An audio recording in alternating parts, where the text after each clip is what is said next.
Basic sciences is entirely concerned with choosing the best possible model systems for asking very fundamental questions about life. The simple mechanisms that underlie the operation of a complex system. A fundamental understanding of how biology works. A basic discovery, and you never know where it's going to lead. It could lead anywhere. Basic science is the pursuit of an understanding of what life is. Behind every breakthrough that leads to the newest treatment for a disease are basic discoveries. History has taught us that basic science research is going to lead down to a better understanding and a better therapeutic intervention down the line. And the importance of those basic studies is almost indescribable for developing medicine. And what is really cool about this work is that this is going to save lives in the long term. So much of science, so much of the world today is really not necessarily about creating new knowledge, but just taking existing knowledge and linking it in new ways. Science is a continuum that has a beginning we can't even remember anymore, and it's got a future that is almost endless. Basic. One of the things that we're trying to do now is to investigate the neural circuits that are involved in appetite. In biology, we're reaching kind of a critical point where we're starting to be able to look at genetic differences between people, disease susceptibilities of individual people, and it's becoming a much more interactive process. A basic sciences discovery completely changes the game in terms of how you would go about treating not just one type of cancer, but pretty much every kind of cancer. My laboratory and I stumbled into the area of gene targeting and these interesting molecules called homing endonucleases entirely by accident. In 1986, I was a postdoc in the laboratory of Dr. William Carter, who is a member of basic sciences here at Fred Hutchinson. It turned out that fundamental area of study had tremendous implications for human health in the area of gene therapy. And I initiated a series of experiments that eventually led to the development of a drug which is being used for the treatment of multiple sclerosis and is on the market today. The possibility that the work we are doing is going to save lives is both a huge responsibility, but I also feel it's a huge privilege.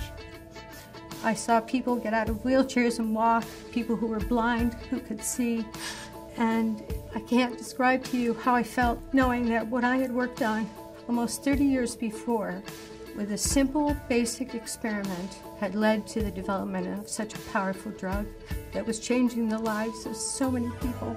Basic. It's very clear to me that completely novel ways to actually cure people of these diseases through gene correction is going to be realized certainly within my lifetime. Pretty much every successful cancer intervention strategy I can trace back to a singular invention, a singular eureka moment in a basic sciences lab. The point of our work is to control time for living things, to decrease the burning of the candle. But the work we are doing is absolutely fundamental to keeping that well of ideas going. To extend the time that the person who's injured has, so that those who are responding to that person can, with all due haste, give care and extend the possibility for that person in the future. I get up early every morning with a sense of excitement. Every day I come in and every day is ripe with possibility. I'm going to come to the lab, I'm going to work with extraordinarily smart, talented people, every day that eureka moment is just around the corner. And I'd be lying if we didn't say that that eureka moment is what we live for. And we're going to learn something new about the physical world and about biology.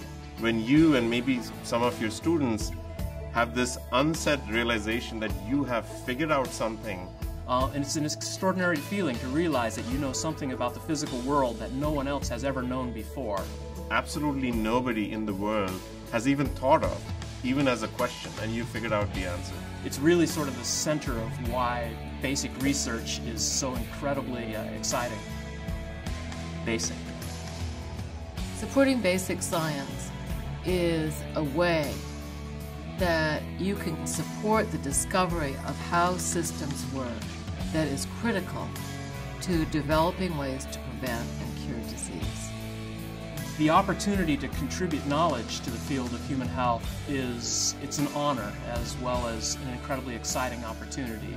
Here we are not so much limited by our creativity, but we are financially constrained. And you are patrons of artists, except the artists here are really artists who are potentially going to do work that will save lives. Life is, in the end, something we don't understand. The pursuit of basic science is to understand that, and I am trying to do that. My name's Barry Stoddard. I'm Linda Bach. My name is Elizabeth Wayner. My name is Harmeet Malik. My name is Jesse Bloom. My name is Mark, and I am a scientist at Fred Hutch.